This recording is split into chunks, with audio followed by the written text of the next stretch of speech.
इंदापूर तालुक्यामध्ये जगद्गुरू श्री संत तुकाराम महाराज पालखी महामार्गाचं रुंदीकरणाचं काम सुरू आहे। इंदापूरमधल्या निमगाव केतकीत या मार्गाला बाह्य वळण देण्यात आलंय।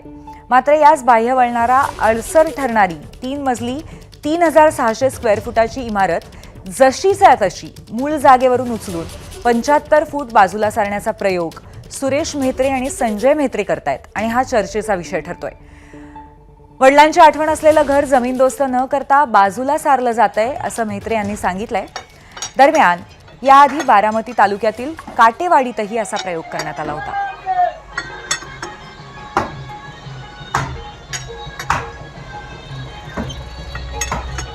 हे आमची वडिलोपार्जित जमीन आहे, ज्या जमिनीवरून पालखी महामार्ग जाण्याचा सरकारने निर्णय घेतलेला आहे।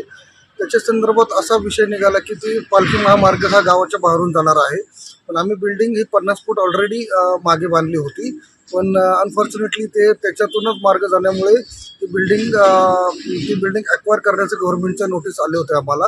पण आम्ही ते वडिलांची आठवण एक होती, ते वडिलांनी बिल्डिंग बांधली होती। आज 2-2.5 महिन्यानंतर ती बिल्डिंग टोटल 75 फूट पुढे गेलेली आहे आणि त्यात काहीही तोडफोड वगैरे काही झालेली नाही। एबीपी माझा, उघडा डोळे बघा नीट।